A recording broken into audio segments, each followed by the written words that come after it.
Hey guys, this is James Dean, and if you click that link, you're looking at moving to the Pikes Peak area. Make sure you stay tuned to the very end of the video, and you'll get my #1 reason for living here.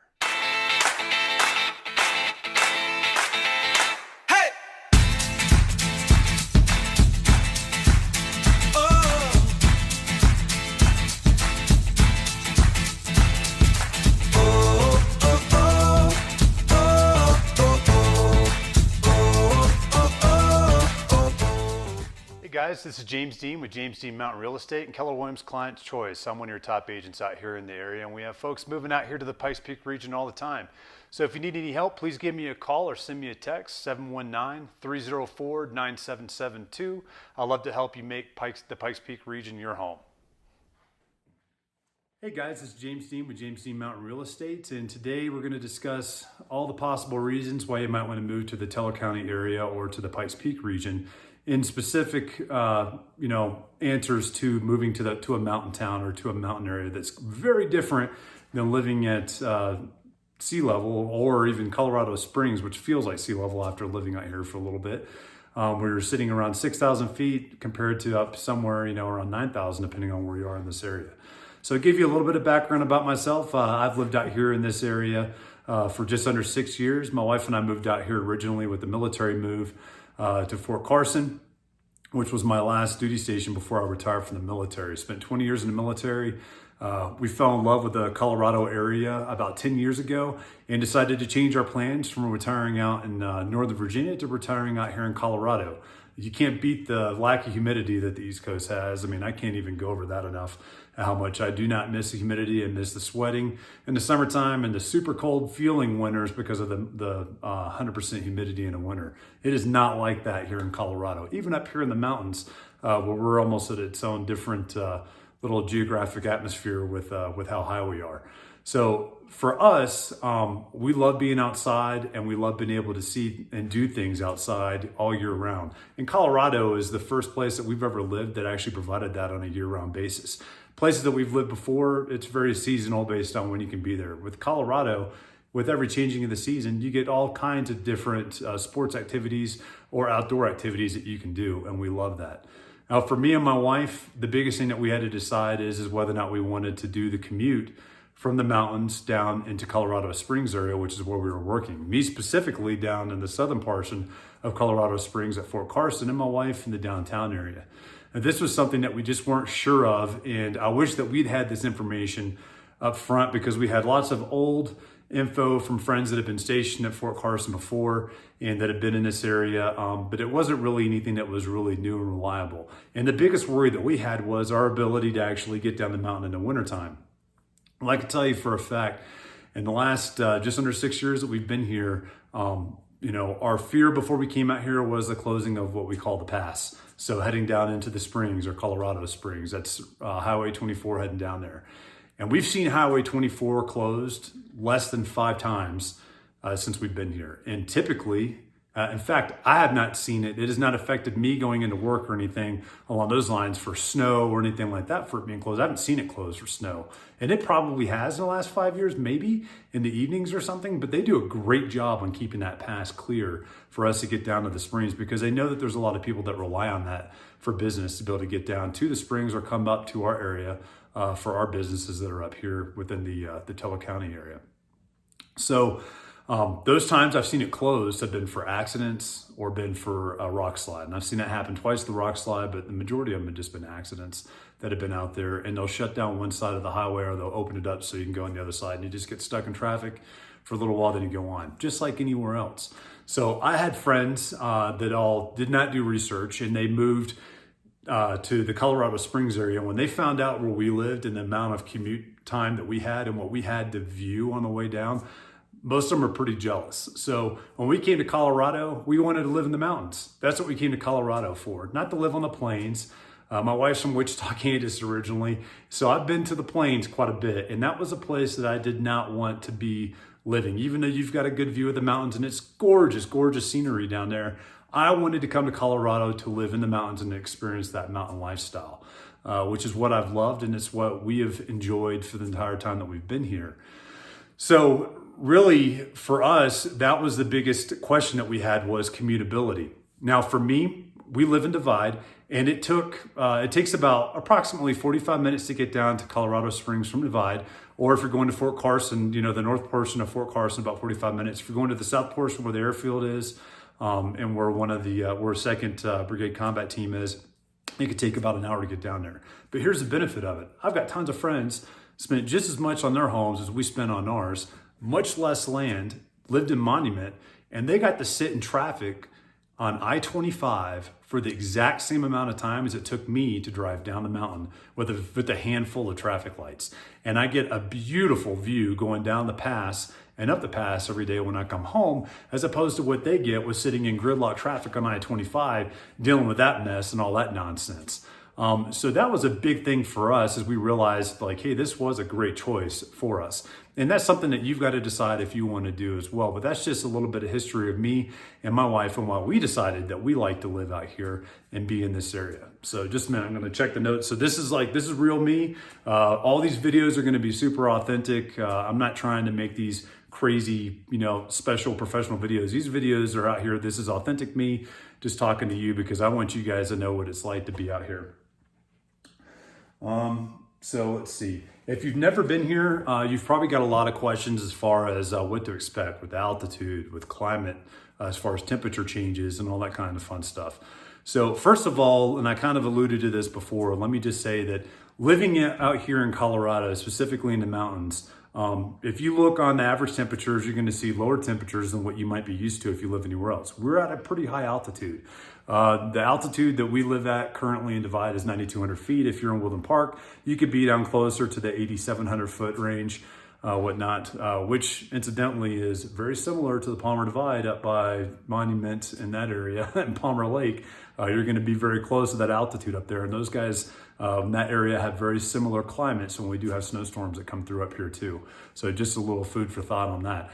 But the lack of humidity up here does two things. Number one, it makes the temperatures feel a lot less extreme. So in the summertime when it's hot and you go down to the Springs or you go down to Pueblo in that area and it's a lot warmer down there, you'll feel the warmth because, we're used to being cooler up here with the mountain crisp air and it's beautiful up here. So you'll feel some warmth down there, but it doesn't feel like the 80, 90 degrees that you feel, back east or in Texas or somewhere where it's much more humid. It's a much drier air. You're not going to sweat immediately as soon as you walk outside. And that also falls through with the cold up here. And you guys, I know everybody hears, oh, it's not bad. It's a dry cold. It's a dry cold. And it's hard to explain that until you actually get a chance to experience it. But when you come out here, like I'm originally from South Florida. That's where I grew up. So I'm a Florida boy. I'm used to heat. I love the heat. We lived in Hawaii at one point. We love that out there as well. So that was something I wasn't really sure of. I was like, man, do I want to spend my winters up in the mountains in Colorado? Is that going to be something that's feasible? And we've got horses and dogs and other things that we're going to be concerned about making sure they can actually handle the climate that's up here in the mountains. So what we did for us was we rented for the first 6 months that we were here out here in Teller County, just to make sure that this is where we wanted to be in the wintertime, because we got here in an October timeframe. We rented through till April and then bought our first place because I wanted to make sure, because there was nothing really out there that could really tell me what it was going to be like in the wintertime. And what I discovered was this is nowhere like a humid, cold weather climate. And it's a winter wonderland in the wintertime. It's gorgeous up here. It's what you expect to see in the wintertime. It's not like back east where it's all gloomy and gray and there's not a lot of sunshine, and then you end up with all the trees that are dead. So all you see is dead trees and bushes all over the place and dead grass. And we do have our dead trees, with our deciduous trees and our aspens and some birches and some cottonwoods in different places. But we've also got a lot of evergreens and a lot of pine trees up here that actually provide a ton of green in the wintertime compared to other places that you might have seen in the wintertime. So that contrasted with the snow is absolutely gorgeous. And the Christmases out here, I think we've only had one Christmas out here that hasn't been a white Christmas. Not in the sense of it's snowing actually on Christmas, but just there being snow on the ground as well. So these are things that we loved about this area. On top of that, you can walk outside and I probably wear less clothing in the wintertime here than I did in Virginia, when I was stationed in Alabama, When I lived in Florida, it was different. I mean, I was 60 degrees and I was like, oh my gosh, it's a ski jacket time. That's what everybody in South Florida does. It's really funny to go watch that now. But it's incredible the difference and the feel of how that actually happens. Now, on the flip side of that, it is drier. So most places you do need humidifiers, things to help keep you from drying out, because you can end up with nosebleeds, skin gets drier, so you're putting lotion on all the time. Different little things you want to take care of. Plus, you're closer to the sun, so we get stronger sun. Up here, it's actually, sometimes I feel like it's stronger here than it was in Hawaii. You can get burned really quick if you're not careful, and it doesn't feel like it because it's not as hot. Here, you're not sweating, but you can definitely get burned out here with the sun. So these are some things to think about climate-wise out here, but I encourage you, I mean, it's nothing like what you've experienced before if you haven't been out west and experienced a dryness that's really nice. And you know, it's something that it's really speaks for itself once you get out here too, but it's not as crazy as you might assume of what it's going to be out here. And we've got horses. I mean, our horses love it out here. Our dogs do too. We do keep the dogs in heated runs in the evenings, but we have a bunch of dogs, and you can find out more about our dogs later on. You can see my sidekick, Raksha. She's one of our dogs, and she goes everywhere with me typically. So you'll probably see her in some more videos as well. Let's see. So living up here on a daily basis, so there are some differences that you're going to have up here as opposed to living down in the Springs. There's some sacrifices. So, and we'll get to the best part on the last. So make sure you stay tuned for that. And don't forget to hit subscribe, please. And then also click the little bell so you're notified every time. You know, if you're thinking about coming out here, I'll be putting videos out about twice a week. So you can kind of get an idea of this area before you even come out here, so you know where to go and you're not coming out here blind. But living up here on a daily basis. So for a while, you know, I was doing the commute every day down to Colorado Springs, and it's pretty regimented. I mean, it's not hard to do. It's not hard to get down there. But the great part was getting to come back up here to live in the mountains. And it takes a different type of person to want to live up here, in the sense of we're not down in the Springs. We're not living in the city where you're going to be able to just go, you know, 2 minutes down the road to go to Costco, or hey, there's a Safeway that's just right there. It's our neighborhood Safeway. It's right there down the road. We do have a lot of amenities up here, but it's not the same as living in a big city. For me and my wife, that's what we wanted. We didn't want the mass population down there. When we do need to go down there for stuff, it's easy. We just pop down there on the weekend or after work or whatnot. It's not hard to get down there, and it's not too big of an issue. And from Woodland Park, it's even closer than Divide, and I forgot to mention that. So my commute from Divide, you know, is 45 minutes down to Northport or Fort Carson, or into the main part of Colorado Springs. But if you live in the Woodland Park area, it's even closer. You're looking at a 20 to 30 minute drive to get down to those areas. So it's really not too far in that sense. Plus you get the beauty and the majesty of living up here in the mountains, which is probably what you moved to Colorado for.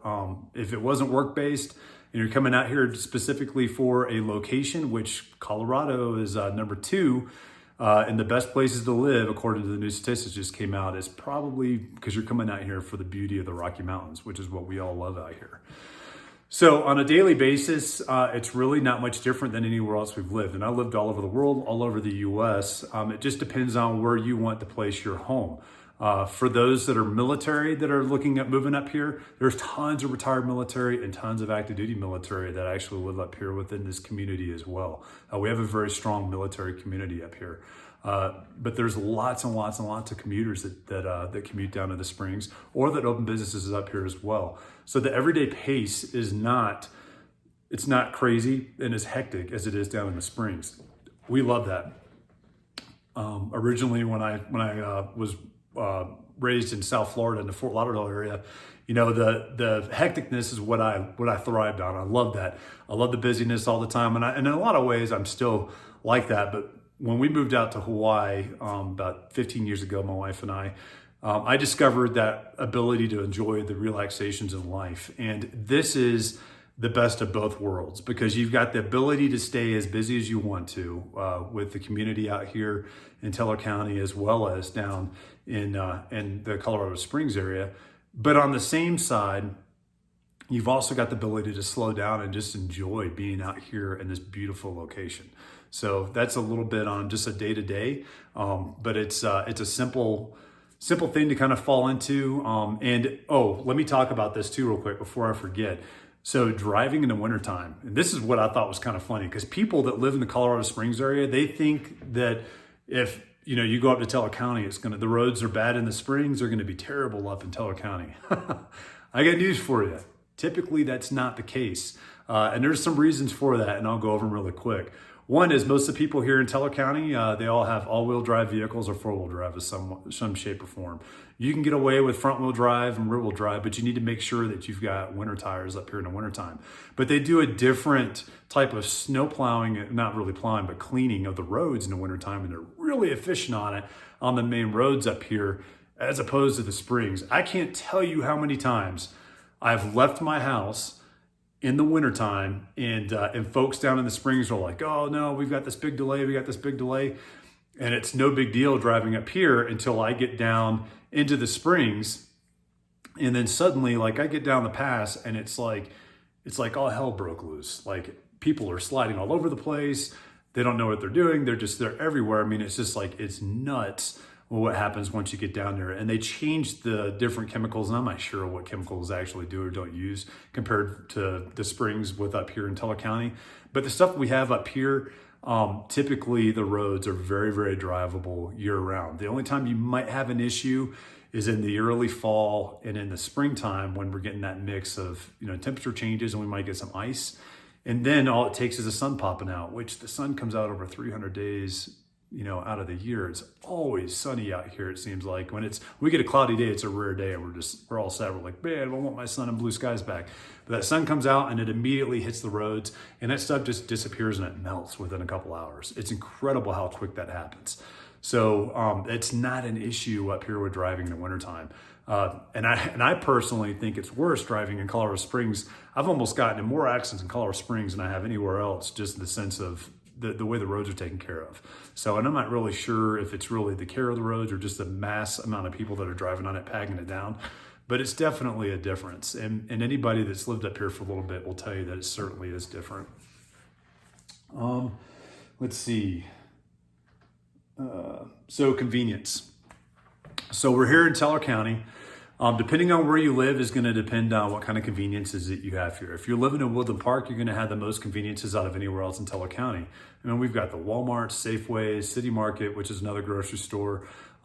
We've got all kinds of grocery stores. We have the Whole Foods up here. We have all kinds of stuff that's up here that you can actually use for shopping. So on the commonality side of it, those places will keep you from having going down the springs. The only time that we typically go down the springs for anything grocery wise is Costco. And that's like a once a month thing that we normally would go down to Costco for, because we don't have a Costco up here. We also don't have a Lowe's or a Home Depot, but I don't know about you, unless I'm in the middle of a project, I'm not going to Lowe's and Home Depot every day. I probably will go to one of those grocery stores almost every day, but I'm not going to Lowe's or Home Depot every day. So that's an easy drive down the springs. If you're in Woodland Park, it's a 20-25 minute drive. You're at one of those stores and you get your stuff and come right back up. We do have local hardware stores though that could probably supply you with most of the stuff that you would need anyways, with Foxworth and do-it-yourself hardware. It's there in Woodland Park also. We also have an Ace out in Florissant. And so those areas are going to be able to help service most of your needs right off the bat with your day-to-day living that's out here. So it's not like you're living out in the middle of nowhere, where you're having to drive 2 hours just to get somewhere to go, to get something. It is not like that at all. So you get the mountain living with the convenience of being, close to large cities, which is not very common in a lot of places in Colorado. And I could just start naming off mountain towns that don't have any of that, that you're going to have to drive several hours to get to some of these places to be able to do some things. So you're still connected enough that you can actually access a lot of these conveniences. With that, we've got outstanding restaurants and bars out here, and I'll be doing some episodes on the YouTube channel that'll be highlighting some of my favorites out here. But we've got everything from barbecue, sushi, Chinese. We've got great pizza places out here, Mexican places out here too. I mean, it's at burger joints, just some amazing food out here. We've also got the wonderful small mountain town breweries out here also, which are a lot of fun to go to and hang out with. Those are big hangout spots as well. So there's a lot of stuff out here that, that this place, that Teller County and the Pikes Peak region have to offer for you, that you're going to be able to utilize and keep yourself occupied with. And it's great. And if, you do want to go down to the Springs for a different dinner one night, that's not a hard thing to do either. My wife and I do it all the time. We do a lot of stuff up here. We try to stay local up here as much as possible, but sometimes we do like to go down and experience something different in the Springs. And it's not a far drive. It's an easy drive to get down there to actually do that stuff. So in some of the stuff I'll be going over on future videos as well on my YouTube channel will be just some of the other places that we do like that are down those areas that are easily commutable from this area up here. So you can kind of see exactly what we're talking about. Because I might just sit here just telling you stuff, just to tell you, this is stuff that I do on a daily basis that my wife and I love to do currently as well. All right, so I told you the last part is going to be the biggest reason of why we love to live in Colorado, specifically in the Pikes Peak region, and that's the outdoor recreation. This is an outdoor mecca. I can't tell you enough. There's so many things out here. If you like doing anything outdoor, minus the ocean, you could probably find it to do up here. You can even go boating. If you wanted to go down to one of the reservoirs, you could go boating down in Pueblo Reservoir. It's not a huge sport out here, but there are places that do stuff like that. And I got friends that got boats that do it for fishing and whatnot. But I'm just gonna start just rattling off some and then we'll talk about some specifically here. So you got hiking, sightseeing, fly fishing, hunting, camping, OHVs, so your off-road vehicles, your side-by-sides, your quads, your dirt bikes, horseback riding, snowshoeing, cross-country skiing, skiing and snowboarding, mountain biking, and visiting all those little mountain towns. So guess what happens when folks in Colorado Springs in that area, when they want to go out and do something in Colorado that's outside, they don't go downtown to go find a good place to go to snowshoe. They come up to where we are. Well, if you live here, you're already here. This place it's incredible with what we have set up in our backyard to actually provide us the ability to do things on a year-round basis. So just to give you an idea, some big things that my wife and I love doing. There's tons of hiking places up here that are literally within a 10 to 20 minute drive that you can just spend, you can spend your entire summer going to all these different hiking places and experiencing different hikings. All the way from doing the locals version of hiking Pikes Peak, which is up Devil's Playground, as opposed to the Bar Trail, which is a much further hike. You're starting at 9 to 9,500 feet instead of 6,000 feet. And you can actually do that in a day hike if you're an avid hiker. We also have much milder hikes like the Craigs Trailhead, which is really close to where we live, and Women's Camp, and there's Rampart Range. There's all kinds of stuff out here. Now, when you compare our hiking trails to what's out on the Front Range that lots of folks from Colorado Springs, when they try to get within their 10 to 20 minute drive, you're gonna go to places like Seven Falls, up there by the Broadmoor area. You're gonna do stuff up in the Cheyenne Mountain State Park area, Red Rocks. There's obviously Garden of the Gods. That's a beautiful place too. But the problem with those areas is that everybody goes to them. So it's packed with people. I'm not saying you're not gonna see anybody on our trails, but you're gonna see a lot less people and you're actually gonna get a chance to enjoy nature a lot more than as if you're out on a sidewalk passing people left and right, which sometimes those trails, that's what it feels like. So, and on top of that, Colorado is super dog friendly. You can take your dog on pretty much every hiking trail out here. And if not, there's pretty blatant signs that say whether you can or can't. A lot of the state parks, you can't bring your dogs out on a lot of those trails. It's kind of similar to national parks in that sense, but the state parks don't cover the majority of the great trails. The great trails out here are actually national forests, and you can take your dogs on all of them. It is amazing with what you can do out there with trails. With that, you're obviously seeing the sightseeing too. So if you're not actually into doing the trails, there's so much stuff that you could do out here too that just provides these beautiful views of what you can actually see with the mountains, either all the way down to the Sangre de Cristo Mountains to the south, or to the Collegiate Peaks out to the west, the Terrials out to the northwest, Pikes Peak, there's the big one that everybody always loves to see. You can see that from a majority of places out here in Teller County as well. There's gorgeous scenery out here, regardless of whether or not you actually like to hike or not. Some people just like to drive, especially during leafing season when those leaves start changing on the aspens. And it's just absolutely gorgeous of what you can actually see out here. And it's much bigger than what you might imagine or might have seen if you're coming from the mountains out east, or that's all you've seen is those areas out there. With the fly fishing, that's something I got into last year. I am loving it. So I'll probably do an episode of some places that I love to go fly fishing out here as well. And there's some great areas. I mean, you've got some blue ribbon waters out here that people pay thousands of dollars to come spend a week, get a guide, and go out here and fish. If you live here in Teller County, I can go fly fishing to 11 Mile Canyon. It takes me 15 minutes to get there and I'm on the water. I can go to Dreamstream out near in the Park County area, and I can fish the Dreamstream in about a 45-minute drive. I can go to different parts of the Platte easily within 45 to 30 minutes. That's going to provide world-class fly fishing that nobody else can even compare to, that people travel here all the time to do. And it's awesome fishing. The hunting, we have elk, bear, mule deer, all kinds of stuff that's out here too.